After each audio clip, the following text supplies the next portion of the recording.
Why do you seek the living among the dead? He is not here, but is risen. Remember what he said to you while he was in Galilee. The Son of Man will be handed over to sinful men, be crucified, and on the third day rise again.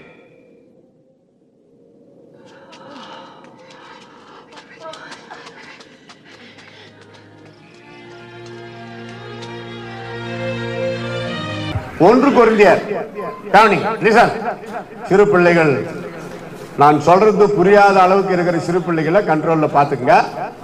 அவங்கள அடிக்க வேணாம், அவங்களுக்கு தெரியாது. நம்ம சர்ச்சில் இருக்கிறோம்னு அவங்களுக்கு தெரியாது. நான் சொல்றது புரியுற வயசுல இருக்கிறவங்கள இருந்து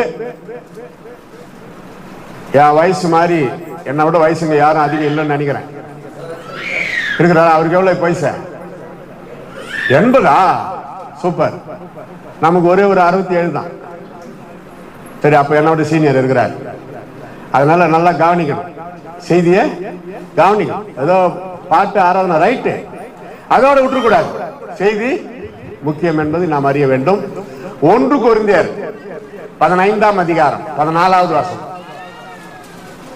பிரைஸ் சொல்ல. கிறிஸ்து எழுந்திருக்கவில்லை என்றால் சொல்லுங்க, உங்கள் விசுவாசமும் விருதா, எங்கள் பிரசங்கமும் விருதா. கிறிஸ்து படிங்க, கிறிஸ்து எழுந்திருக்கவில்லை என்றால் எங்கள் பிரசங்கமும் விருதா, உங்கள் விசுவாசமும் விருதா. இன்னைக்கு என்ன நாள்? யாரு? அத சொல்லணும். கிறிஸ்து இயேசு உயிர் தெழுந்த உலகம் முழுசும். இது இந்தியா பண்டிகை, ஹோல் வேர்ல்டு. உலகத்தின் வரலாற்றை 2ஆக பிரித்தவர் இயேசு. சரித்திர நாயகர் இயேசு. ஒரு முறை மரித்து உயிரோடு எழுந்ததனால இனி சாவாமை உள்ளவர் இயேசு.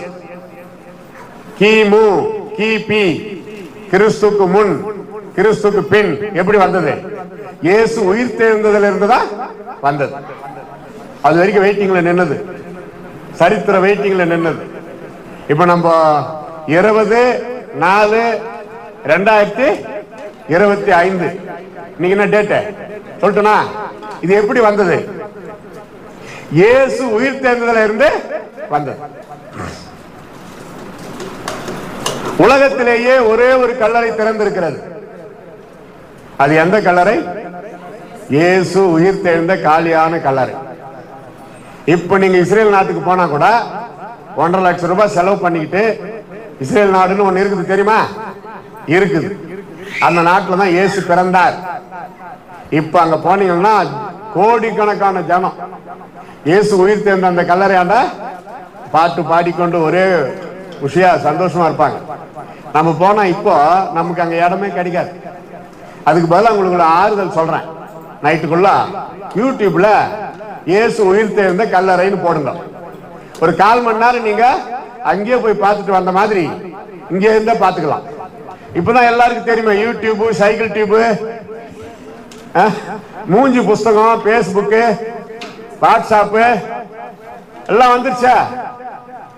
நோண்டிக்கிட்டே இருப்பாங்க.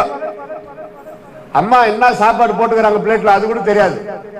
அவன் அட்னியத்து பேசஞ்சு தின்னு இருப்பான், இந்த போனை பார்த்துன்னு இருப்பான்.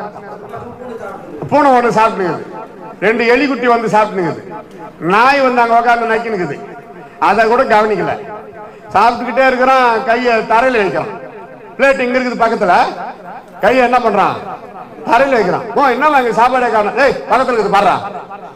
அந்த அளவுக்கு போன்ல ஊறிட்டான். possessed or slave to cell phone. Cell phone it becomes a sin phone. ஜாகிரதை. சீரியல், டிவி, சினிமா எல்லாம் நல்லதா பாருங்க. நான் வேணாம், நியூஸ் பாருங்க, இயேசு கிறிஸ்து ப்ரோக்ராம் நிறைய இருக்குது பாருங்க. கொஞ்சம் ரிலாக்ஸுக்கு தமாஷ் எதுனா பாருங்க. சரிங்க, வேணாம். உங்கள் ஆத்துமாக்களை, உங்கள் ஆத்துமாவை பாழாக்குகிற, உங்கள் நேரத்தை வீணாக்குகிற எந்த காரியமா இருந்தாலும் அதற்கு இடம் கொடுக்கவே கூடாது. அல்லேலூயா சொல்லுங்க. கிறிஸ்து உயிர் தெழாவிட்டால் என் பிரசங்கம் விருதா, உங்கள் விசுவாசமும் விருதா. எப்படி விசுவாசிகளானோ? இயேசு கன்னிகையின் வயிற்றிலே பிறந்தார், பாடுபட்டு சிலுவையில அறையப்பட்டார், மரித்து அடக்கம் பண்ணப்பட்டு பாதாளத்தில் இறங்கினார். 3ஆம் நாள் மரித்தோரிடத்திலிருந்து உயிரோட எழுந்தார். மீண்டும் வரப்போகிறார். பரிசுத்தவான்கள் சபையை விசுவாசிக்கிறேன். சரீர உயிர்த்தெழுதல், பாவ மன்னிப்பு, நித்திய ஜீவன் உண்டு என்று விசுவாசிக்கிறேன். விசுவாச அறிக்கை படிச்சிருக்கீங்களா? விசுவாச அறிக்கை எல்லாம் சில இடத்துல வச்சிருப்பாங்க, புக்ல, நோட்ல எல்லாம் கரெக்ட்.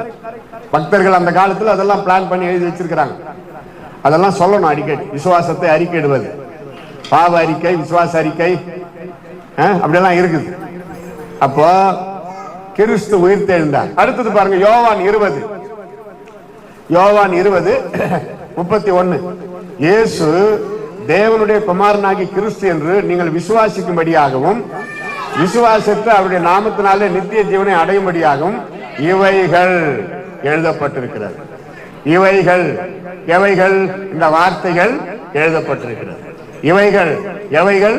இயேசுவின் வாழ்க்கை வரலாறு, அவர் சிலுவை பாடுகள், அவர் உயிர் தெழுந்தது எழுதப்பட்டிருக்கிறது. இவைகள் எவைகள்? அவர் மீண்டும் வரப்போகிறதை குறித்தும் எழுதப்பட்டிருக்கிறது. இவைகள் எவைகள்? பரலோகத்தை பற்றியும் எழுதப்பட்டிருக்கிறது. இவைகள் எவைகள்? நரகத்தை பற்றியும் எழுதப்பட்டிருக்கிறது. இவைகள் எவைகள்? நியாய தீர்ப்பை பற்றியும் எழுதப்பட்டிருக்கிறது. பிரைஸ் தி லார்ட், ஹல்லேலூயா. எழுதப்பட்ட அந்த வார்த்தை தான் முக்கியம். வசனத்தை படிக்கிறீங்களா? வேதத்தை வாசி, அதை என்றும் நேசி, தினம் விசுவாசி, நீ சுகவாசி. வேதத்தை வாசி, அதை என்றும் நேசி, தினம் விசுவாசி, நீ சுகவாசி. வேதத்தை வாசி, அதை என்றும் நேசி, தினம் விசுவாசி, நீ சுகவாசி.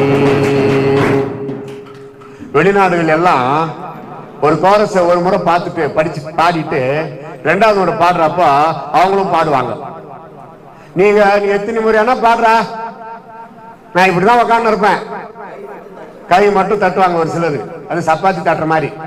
ரோசம் வந்துச்சா, ரெடி ஸ்டார்ட். வேதத்தை வாசி, அதை என்றும் நேசி, தினம் விசுவாசி, நீ சுகவாசி. வேதத்தை வாசி, அதை என்றும் நேசி, தினம் விசுவாசி, நீ சுகவாசி. ரொம்ப மகிழ்ச்சி. ஒரு சிலருக்கு ரோசம் ரொம்ப வந்துருச்சு.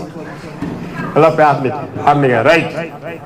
லூக்கா எழுதின சுவிசேஷம் 24ஆம் அதிகாரம் 31, 32. லூக்கா 24.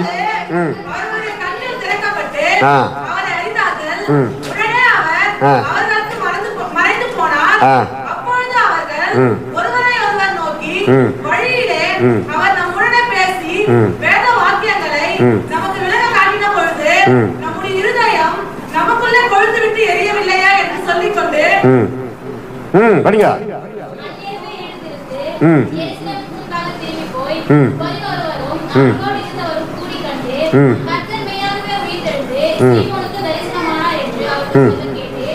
சொல்லுங்க.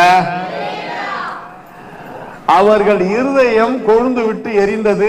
எப்போ? இயேசு உயிர்த்தெழுந்த பிறகு நடந்த முக்கியமான சம்பவங்களில் இது ஒன்று. பரிசுத்த ஆவியானவரை இயேசு உயிர்த்தெழுந்த பிறகு பெந்தகோஸ்தே நாளிலே அவர் அனுப்புவதற்கு முன்பாகவே ஒரு நிழலாட்டமாய் சிலுவையில் அறையப்படுவதற்கு முன்னாடி இயேசு ஊதி பெற்றுக் கொள்ளுங்கள் என்றார். இங்க பாருங்க, ஒரு அக்கினி அவர்களுக்குள்ளே அசைவாடியது, கொழுந்து விட்டு எரிகிறது. உன்னை பிரகாசிக்க பண்ண, உன்னை அக்கினியாக மாற்ற இயேசு கிறிஸ்துவின் உயிர்த்தெழுந்த வல்லமை நமக்கு போதுமானதா இருக்கு. இயேசுவின் உயிர்த்தெழுதல் இல்லை என்றால் கிறிஸ்தவமே கிடையாது. ஒரு நாளைக்கு இந்தியாவில் மட்டும் ஒரு 6000 பேருக்கு மேல இயேசு கிட்ட வராங்களாம். புள்ளி விவரம் சொல்லுது, ரகசியமா, கெசட்ல இல்ல. இப்ப நாங்க 1.5 மாசம் போயிட்டு வந்தோம் வட இந்தியா ஊழியத்துக்கு. நல்லா கவனிங்க, பிரசங்கம் தான் உங்களுக்கு நிறைய கேட்டிருக்கிறீங்களே. 2 பேரும், நானும் என் மனைவி போயிருந்தோம். 1.5 மாசம் ஐயாவுக்கு அடிக்கடி தகவல் கொடுத்துனே இருந்தேன். அவரும் போன் பண்ணி விசாரிச்சாரு, ஜெபம் பண்ணாரு. ஏன்னா கிரிட்டிக்கல் பொசிஷன். நாங்க போனப்போ நிறைய பேர் சொன்னாங்க, ஏன் இப்ப போறீங்க, அங்க பிரச்சனை, மிஷனரிகளை கிறிஸ்துவங்களை அடிக்கிறாங்க, உடைக்கிறாங்க, வெட்டுறாங்க. இப்படி எல்லாம் டிக்கெட் எடுத்துட்டோம். என்ன பண்றது? டிக்கெட் எடுத்துட்டோம், போய் தான் ஆகணும். அது 2 நாள் பிரயாணம், ட்ரெயின் உட்பட. பாருங்க, ட்ரெயின், பஸ்,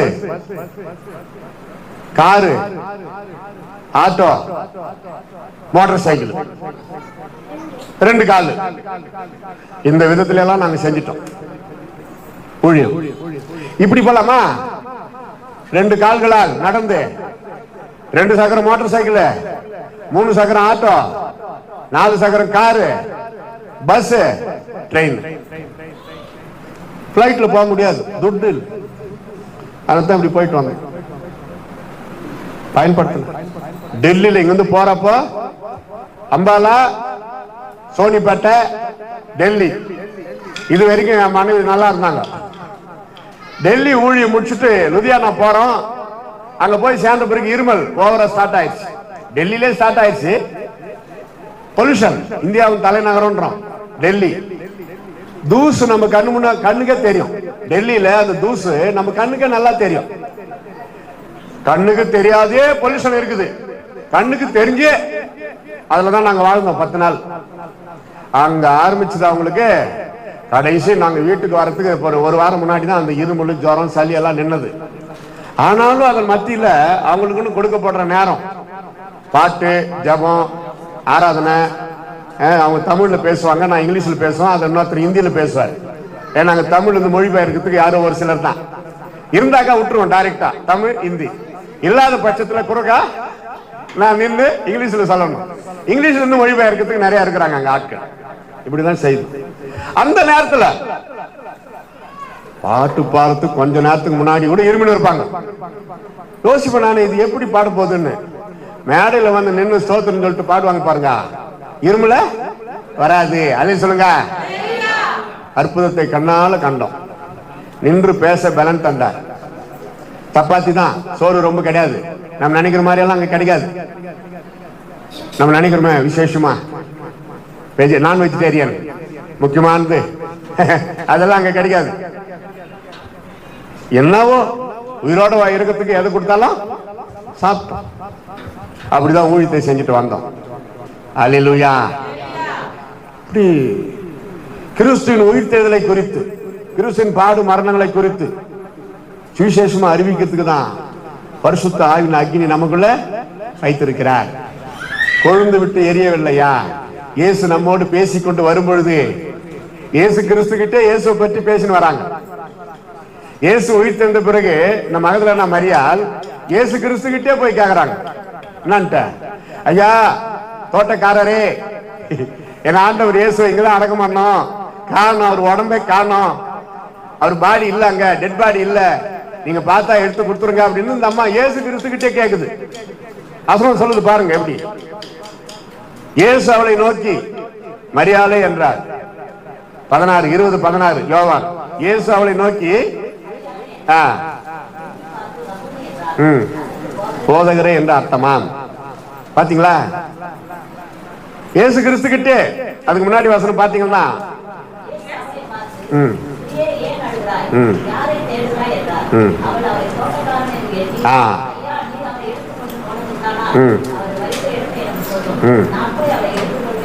பாருங்க எப்படி இருக்கும்.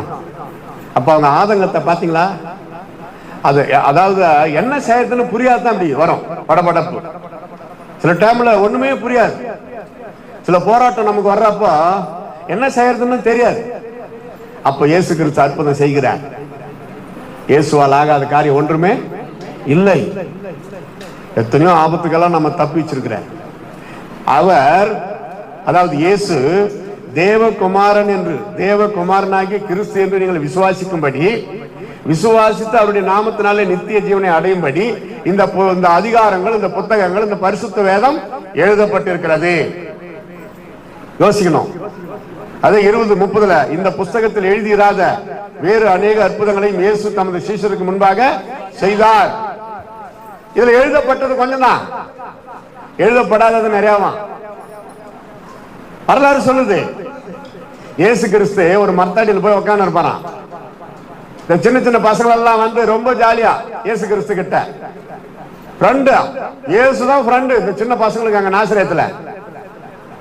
மரத்துல பழம், அப்படி பழம் அப்படியே காய்த்து கனிந்து தொங்குமா, குழந்தைங்களுக்கு எப்படி எட்டும்? இயேசு இயேசு அந்த பழத்துங்களை எல்லாம் எங்களுக்கு கொஞ்சம் பறிச்சு கொடுன்னு கேட்பாங்களாம். அதாவது பைபிள் இல்லை, இது வரலாறு, கேள்விப்பட்டவைகள். அப்படியா, உனக்கு இந்த பழம் வேணுமான்னு வரான். ஆமா, உக்காந்துக்கிட்டு அப்படி கையை நீட்டு வரான். அந்த அந்த கனி உள்ள அந்த கிளை இயேசு கிறிஸ்து கிட்ட வருமா. அந்த கனியை பறித்த பிறகு அது மறுபடியும் மேல போயிடும். நம்ம என்ன பண்றோம், கொம்பு போட்டு பிடிச்சி இழுத்து பறிச்சுக்கிட்டு அப்புறம் விட்டுறோம். அவர் அப்படி பண்ணலையா. அப்புறம் சின்ன பசங்களுக்கு குட்டி குட்டி குட்டி பொம்மை செஞ்சுன்னு வந்து கொடுப்பாராம். ஏன்னா அவர் வந்து தச்சு வேலை செய்கிற யோசேப்பினுடைய குமாரன், நல்லா கத்து வச்சிருக்கிறார் கார்பெண்டர் தொழில். யானை, முயல், பூனை, சிறுத்தை, நாயின் அதெல்லாம் பொம்மைங்க, குட்டி குட்டி. இந்த பொம்மைங்கன்னா பசங்களுக்கு ரொம்ப பிடிக்கும்ல. ஒரு தடவை ஒரே ஒரு பையனுக்கு இல்லாத போச்சான். 50 பொம்மை கொண்டு வந்தாருன்னு வச்சுக்கோங்க, 51 பசங்க வந்துட்டுக்குது. கடைசியில் ஒரு பையனுக்கு கிடைக்கல. உனக்கு நாளைக்கு கொண்டாடுறன்னு கூட சொல்லலையாம். விட்டுட்டு பசங்க எல்லாம் இங்கே இருங்க, இவனையும் பார்த்துக்கன்னு சொல்லிட்டு வீட்டுக்கு வந்து ஒரு பொம்மை எடுத்து போய் கொடுத்தாராம். அப்ப சின்ன பசங்க மேல எவ்வளவு அக்கறை இருக்கிறாரு. நம்ம என்ன பண்ணிடலாம்,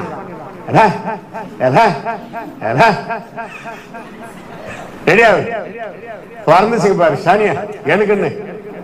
உனக்கு பிறந்தது உனக்குதான், வேற யாருக்கு நடிக்கிறீங்க? நல்லா கவனிங்க, பிள்ளைகள் கர்த்தரால் கிடைத்த சுதந்திரம்.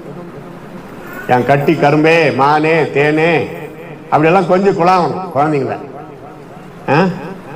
வெளிநாட்டுல அப்படிதான்.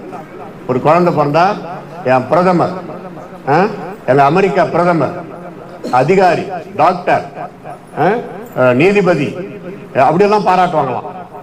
வெளிநாடுகள்ல ஒரு குழந்தை பிறந்தா. நம்ம தமிழ்நாட்டில் அதை பிறந்தா பாரு, அவங்க அப்பன மாதிரி திருட மாதிரி இருக்கிறான் பாரு. இது பாராட்டுறதா? சொல்லுங்க. குழந்தைகளை வச்சு எப்படி திட்டுறாங்க பாருங்க பெற்றோரை. இதுல வேற குழப்பத்தை உண்டாக்கிடுவாங்க.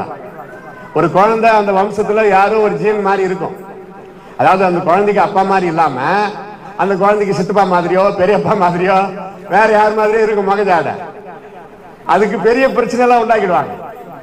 அப்பா மாதிரியே தான் இருக்கணும்னு ஒண்ணும் கிடையாது. அந்த ஜீன் யாரு மாதிரினாலும் இருக்கும். பெரிய குழப்பத்தை உண்டாக்கி சில குடும்பத்துல சந்தேகம் எல்லாம் வந்து பிரிஞ்சு போயிருக்கிறாங்க. அந்த குழந்தை இருந்து இல்லைன்னு தான் ஒருத்தன், அது என்ன மாதிரி இல்ல, அது என் குழந்தை இல்லைன்னா அப்ப எவ்வளவு வேதனை பாருங்க.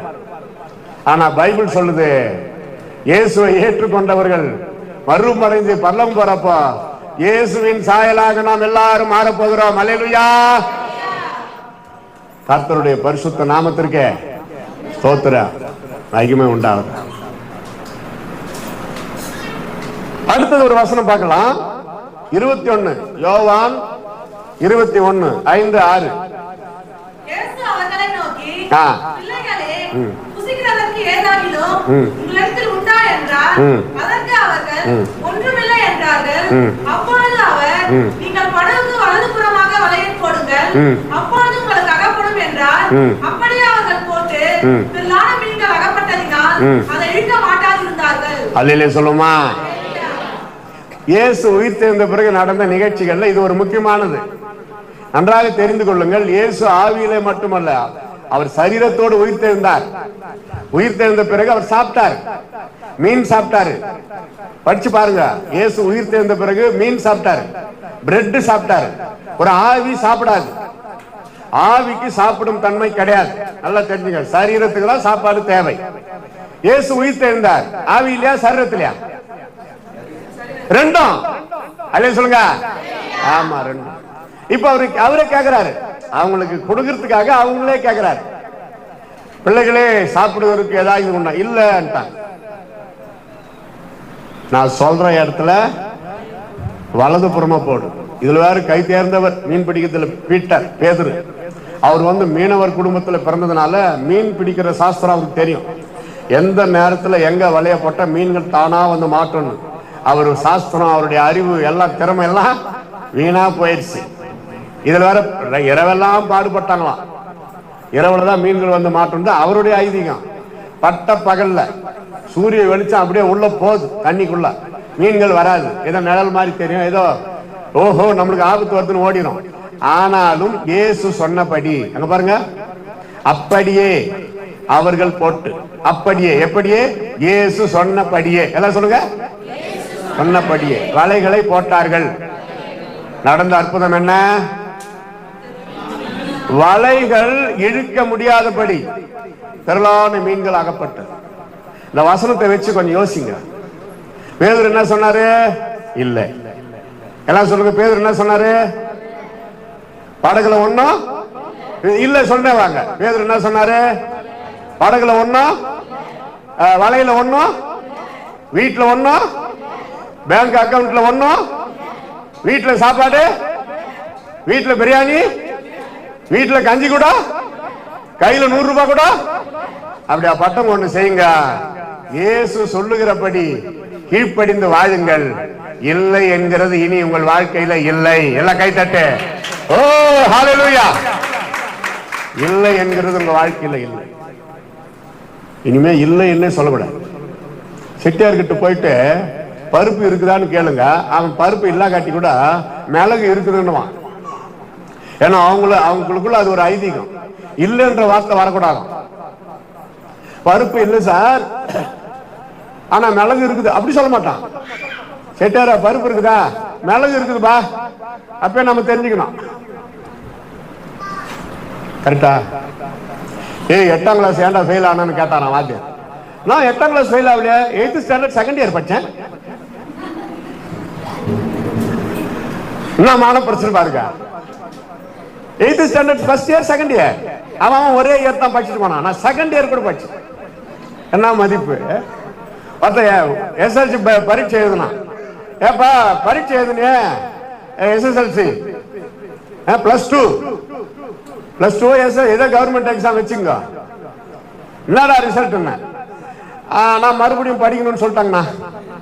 அவன் சொல்றான் பாருங்க, எப்படி ஃபெயில் ஆயிட்டுன்னு சொல்ல முடியல, அவனால சொல்லக்கூடாதான்.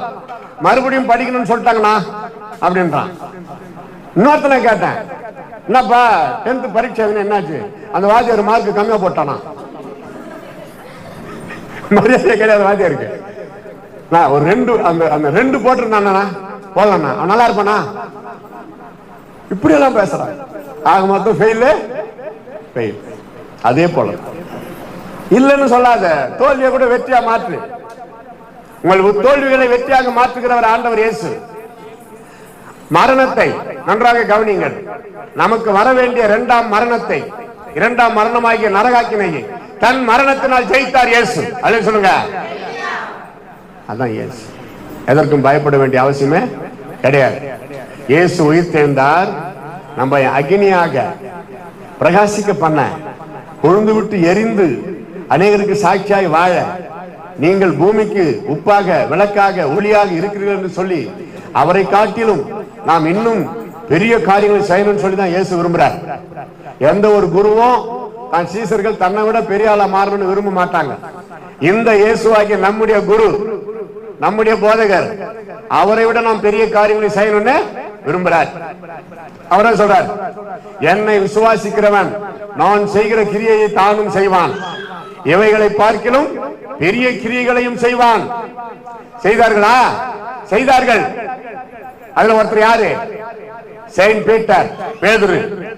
இயேசு கிறிஸ்து நிழல்பட்டு யாரும் சுகமடையல, ஆனா பேதுரு நிழல்பட்டு சுகமடைந்தார்கள். அப்ப இயேசுவோட பேதுரு பெருசா ஒஸ்தியா? அப்படி கிடையாது. இயேசு சொல்லி விட்டு போன அந்த வாக்குத்தத்தம் பேதுரு மூலமாக நிறைவேறுகிறது. பவுலோப்போஸ்தலனுடைய உருமால்கள், அவருடைய துணிகள், அதை எடுத்து நோயாளிகள் மேல போட்டப்போ சுகமடைந்தார்கள். இயேசு கிறிஸ்து ஆடையை தொட்டு சுகமானால் ஒரு பெண்மணி அந்த ரேஞ்சில் பவுலோப்போஸ்தலன் செய்தார். பிரசங்கம் கேட்டுக்கணும் மாடி மேல இருந்து ஒருத்தன் தொப்புன்னு ஊந்து செத்து போயிட்டான். பவுலோப்போஸ்தலன் ஊழியத்துல அவர் இறங்கி வந்து அவனை உயிரோடு எழுப்பிட்டார். அதனால்தான் பிரசங்கம் கேட்டுக்கணும் தூங்க கூடாது. அவன் உள்ளவனா உக்காந்து இருக்கணும். எட்ஜில ஜன்னல் வாரத்தில் உக்காந்து பிரசங்கத்தை கேட்டு இருந்துதான். அது ஆல் நைட் பிரேயர். அதான் பிரச்சனை அவனுக்கு. தூக்க மயக்கத்துல தப்புன்னு விட்டான். நான் நல்லாக 10 செல்போன்ல இதெல்லாம் அப்படி பார்த்துன்னு இருப்பேன். அப்படியே தூக்கம் தோப்புனி வாய் மேலேயே உங்களுக்கு போகணும். ஐயோ வலி, சரியான வலி, எடுத்து வச்சுட்டு அப்ப வந்து மரியாதை பார்த்துங்க. சொல்றேன் கவனிங்க.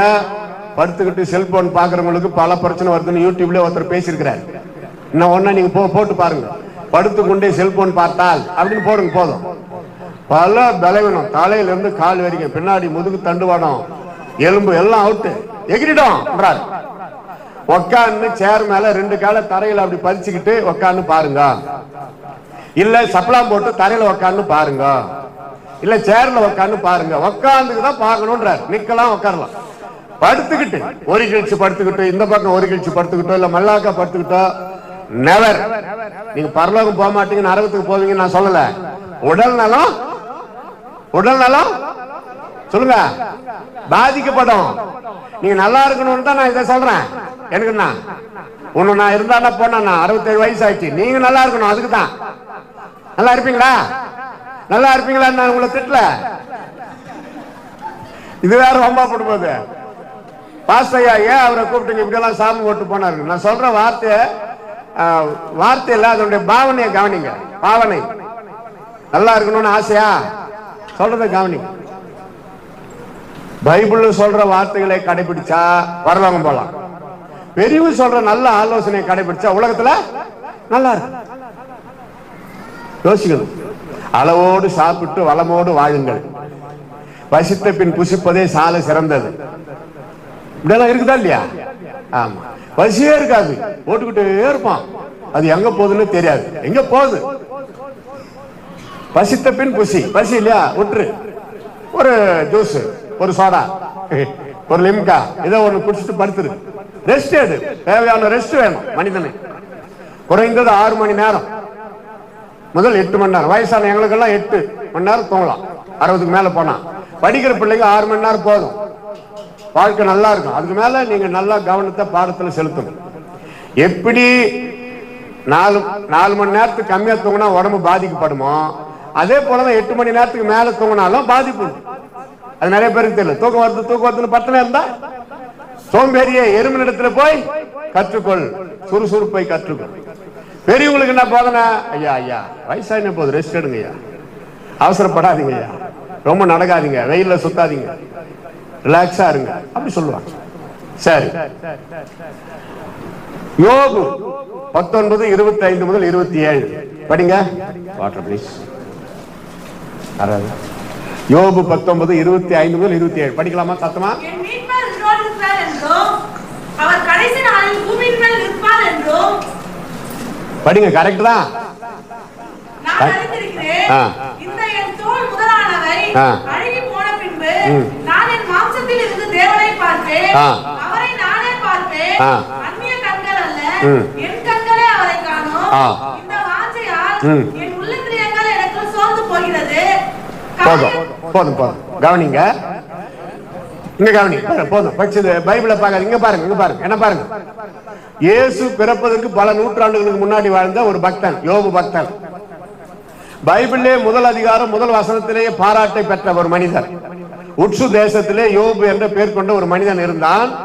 அவன் உத்தமன், சன்மார்கன், தேவனுக்கு பயந்து பொல்லாப்புக்கு விலகுகிறவன். இப்படி முதல் வசனத்திலேயே முதலாம் அதிகாரத்திலே யாரை பத்தி பேசுறதே கிடையாது. இதுல வேற அவர் தீர்க்கதரிசியும் கிடையாது, குடும்பஸ்தர். அவருக்கு உடம்பெல்லாம் ரணம், தலையில இருந்து கால் வரைக்கும் கொதிக்கிறார் ரணம், லைக் லெப்பர்சி. நாய்கள் வந்து அவன் பருக்களை நக்கிற்று ஓட்டை எடுத்துக்கொண்டு சுரண்டினார். யோசிச்சு பாருங்க. பானை இருக்குதுல, பானை அதை உடைச்சு அந்த ஓடுல உடம்ப சுரண்டு வரான்.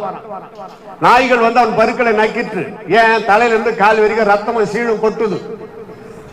அப்படி பிசாசு பர்மிஷன் வாங்கி கொண்டு வந்து யோபு அலை கழித்து சோதிக்க. ஆடு மாடு ஒட்டகம் ஆஸ்தி அந்தஸ்து வீடு நிலம் நெருப்பு எல்லாம் போச்சு, பாழா போச்சு. கல்தையர் சபையர் வந்து எல்லாத்தையும் ஸ்பாயில் பண்ணிட்டாங்க. பசங்க 10 பேரும் ஒரே நாள்ல க்ளோஸ். ஒருத்தர் மரித்தாலே நம்மளால தாங்க முடியாது. 10 பேர் மரித்திருக்கிறார்கள். யோபு மனைவினுடைய நிலைமை எப்படி இருந்திருக்குன்னு பாருங்க. ஆம்பளைங்க பொதுவா தனியா அழுதுட்டு கடமைகளை கவனிக்கணும்னு சொல்லி திடகாத்திரமா ஆயிடுவாங்க. ஏன்னா 10 பேரும் அடங்கு மனத்துக்கு வேண்டிய ஏற்பாடு பண்ணணுமே, அது அப்பா பொறுப்பு தானே. அம்மா என்னன்னாங்க, நெட்டு லூஸ் ஆயிடுச்சு, ப்ராப்ளம் ஆயிடுச்சு அவனுக்கு. அதனால தான் அவங்க சொன்னதை ஆண்டவரே கண்டுக்கல. இன்னும் நீர் உம்முடைய உத்தமத்தில் நிற்கிறீரோ தேவனை தூஷித்து ஜீவனை விடும் அந்த அம்மா சொல்லிட்டாங்க. ஆனா அந்த அம்மா சொன்னதை ஆண்டவர் தப்பாவே ஏற்றுக்கொள்ளல, அங்கீகரிக்கல. யோபு சுகமடைந்து மாப்பிள்ளை மாதிரி ஆயிட்ட பிறகு அதுக்கிடையில டைலாக் எல்லாம் படிச்சீங்கன்னா ரொம்ப அருமையா இருக்கு. ஃபுல்லா தலையில இருந்து கால் வரைக்கும் அவ்வளவு அழகா ஆயிட்டு, சூப்பரா ஆயிட்டு, அழகா புது சரீரம். தன் மனைவியை பார்த்து நீ எனக்கு வேண்டாம், நீ இப்படி சொல்லி விட்டாய், ஆண்டவரை தூஷித்து விட்டாய். ஆண்டவரும் யோபு இந்த பொண்ணு உனக்கு வேணாம், டைவர்ஸ் பண்ணு, நான் வேற பொண்ணு தரேன் அப்படி சொல்லவே இல்லை. அதே மனைவியோடு யோபு மீண்டும் வாழ்ந்தார். கையை தட்டி கர்த்தரை ஸ்தோத்திரம் பண்ணுங்க எல்லாரும். பிரைஸ் தி லார்ட், ஹல்லேலூயா. அவர் சொன்ன தீர்க்க தரிசனம் அம்மா ஐயா, அது என்னது? என் மீட்பர் உயிரோடு இருக்கிறார். My redeemer is alive. அவர் கடைசி நாளில் இந்த பூமியின் மேல் நிற்பார். அந்நிய கண்களால் என் சொந்த கண்களால் அவரை காண்பேன். இயேசு பிறப்பதற்கு பல நூற்றாண்டுகளுக்கு முன்பாக வாழ்ந்த யோபு பக்தனுக்கு ஒரு தரிசனம். இயேசுவின் பிறப்பையும் அவருடைய வாழ்க்கை வரலாறு, அவர் சிலுவை மரணம், அவர் உயிர் தேர்தல் எல்லாவற்றையும் கடந்து மீண்டும் வரப்போகிறாரே, அந்த காட்சியை அவர் கண்டுவிட்டார். அழுகி போன அந்த கண்களால், அழுகி போன அந்த சரீரத்தில் இருக்கிற அந்த கண்களால் யோபு ஆண்டவர் இயேசுவின் வருகையே தரிசனமாய் பார்த்து விட்டார். நம்ம யோசிக்கிறோமா? இயேசுவின் வருகையை எப்பாவது யோசித்திருக்கிறீர்களா? அல்லேலூயா சொல்லுங்க. யோசிக்கணும், அதுக்குதான் அல்லேலூயா. இயேசு வருவார். என்ன பாடு போராட்டம் இருந்தாலும் அதை யோசிக்காது, இயேசு வருவார். அப்போஸ்தலர் 4:33 கர்த்தராகிய இயேசு கிறிஸ்துவின் உயிர் தேர்தலை குறித்து அப்போஸ்தலர்கள் பலமாய் சாட்சி சொன்னார்கள். அவர்கள் எல்லாரும் மேலும் பூரண கிருபை உண்டாயிருந்தது. கவனிக்கிறீங்களா? இயேசு கிறிஸ்துவினுடைய உயிர் தேர்தலை குறித்து நீங்க பலமாய் சொல்லணும் சாட்சி. அப்ப உங்களுக்கு பூரண கிருபை இருக்கும். ஆத்துமாக்களையும் சபைக்கு கொண்டு வர முடியும். எப்படி உபாசம் கரெக்டா இருந்தவங்களுக்கு பாஸ்டர் கிஃப்ட் வச்சிருக்கிறாரு. அப்ப ஆண்டவர் எவ்வளவு பெரிய கிஃப்ட் வச்சிருப்பாரு. கைத்தட்டி கர்த்தரை ஸ்தோத்திரம் பண்ணுங்க. அல்லேலூயா. உங்க பாஸ்டருக்கு அப்படி ஒரு ஆசை. அதான் மேய்ப்பர். மேய்ப்பருக்கு அதான் தாயின் உள்ளம்னுவாங்க. தாயின் உள்ளம் தான் மேய்ப்பர். ஒரு ஆடுகளின் நிலைமை மேய்ப்பருக்கு தான் தெரியும். அப்போ நீங்களை உற்சாகப்படுத்த பாவம் பசங்க அவர் சொன்னார் பாருங்க, இப்படியெல்லாம் சாப்பாடு வாசனை வந்திருக்கும், அதெல்லாம் தாண்டி கொத்து பரோட்டா வாசனை. இப்ப அதெல்லாம் இப்ப சொல்லலாம்ல. உபாசம் முடிஞ்சிச்சா? இன்னும் முடியலையா? இன்னைக்கு முடிக்க போறீங்களா? சாப்பிட்டு முடிக்க போறாங்க. அப்ப சொல்லலாம். இந்த உபவாச நாட்கள்ல கறி குழம்பு வாசனை, பிரியாணி வாசனை, கொத்து பரோட்டா வாசனை, அதெல்லாம் கடந்து அப்படியெல்லாம் பண்ணிட்டு சோத்ரம் சோத்ரம் ஹல்லேலூயா பிரைஸ் எல்லாம் தண்ணி குடிச்சுக்கிட்டு ஏதோ காபி டீ குடிச்சுக்கிட்டு கிட்னி ட்ரபிள் வராம இருக்கிறதுக்கு நம்ம ஐயா அடிக்கடி 100 நாள் உபாசம், 50 நாள், 20 நாள், 21 நாள் அப்படி அந்த மாதிரி இருக்கிறவங்களுக்கு கிஃப்ட் கொடுக்க முடியுமானால் ஆண்டவர் நீங்கள் ஆதாயப்படுத்துகிற ஆத்துமாக்களுக்காக பரலோகத்தில் ஆசீர்வாதங்களை வைத்திருக்கிறார். பிரைஸ் தி லார்ட், ஹல்லேலூயா. பலமாய் சாட்சி சொல்லணும். இயேசு பிதாவினால் உயிரோடு எழுப்பப்பட்டார். அவர் தானா எழுந்துக்கல. வசனம் இருக்குது பாருங்க, அப்போஸ்தலர் 3:15 ஜீவாதிபதியை கொலை செய்தீர்கள், ஆனால் தேவன் அவரை மரித்தோரிடத்திலிருந்து உயிரோட எழுப்பினார். நாங்கள் சாட்சிகள். அவர் எழுப்பினார் இயேசுவை. இப்ப நீங்க எல்லாரும் எழுந்து நில்லுங்க, ஒரு ஜெபம் பண்ணி முடிக்கலாம். முடிக்க மனமின்றி முடிக்கிறேன். ஏன்னா ஐயா மேட்டுக்கு வர்றப்ப தெரியும் எனக்கு. அது ஆர்டர் ஆஃப் சர்வீஸ். அவர் சொன்ன நேரம் வந்துச்சு, அதனால அவர் மேல தப்பு கிடையாது. அவர் சொன்ன நேரம் அது கரெக்ட். ஏன்னா உங்களுக்கும் வெயில் கஷ்டம். எல்லாம் ஏமுங்க உடனே உடனே. Hallelujah, praise the lord, praise the lord, praise the lord. இயேசு நமக்கு ஜீவனை தந்த, நித்திய ஜீவனை தர, நம்மை அக்னியா எழும்பி பிரகாசிக்க, நம் குறைவுகளை இல்லை இல்லை இல்லை என்கிற நிலைமைகளை மாற்றி எல்லாம் எனக்கு இருக்கிறது, கர்த்தர் எனக்கு அளவில்லாமல் ஆசீர்வாதங்களை கொடுத்திருக்கிறார் என்று சொல்லும் அளவுக்கு இயேசு நம்மோடு கூட இருக்கிறார். கரங்களை தட்டி கர்த்தரை ஸ்தோத்திரிப்போம். ஹல்லேலூயா, ஹல்லேலூயா, ஹல்லேலூயா, ஹல்லேலூயா, ஹல்லேலூயா. நன்றி தகப்பனே, நீர் கொடுத்த வார்த்தைகளுக்காய் ஸ்தோத்திரம். என்னோடு பேசின அன்பிற்காய் ஸ்தோத்திரம். அன்பு பிள்ளைகளை மனதார கர்த்தராகிய இயேசுவின் நாமத்தில் வாழ்த்தி ஆசீர்வதிக்கிறேன். அனைத்து நன்மை ஆசீர்வாதங்கள் தம்முடைய பிள்ளைகளுக்கு நிறைவாய் உண்டாவதாக. கர்த்தருடைய பாதுகாப்பு எப்பொழுதும் தம்முடைய பிள்ளைகளோடு இருப்பதாக. இயேசுவின் நாமத்தில் ஜெபிக்கிறோம் எங்கள் அருமை பிதாவே. ஆமென், ஆமென். கர்த்தர் உங்களை ஆசீர்வதிப்பாராக. ஆமென்.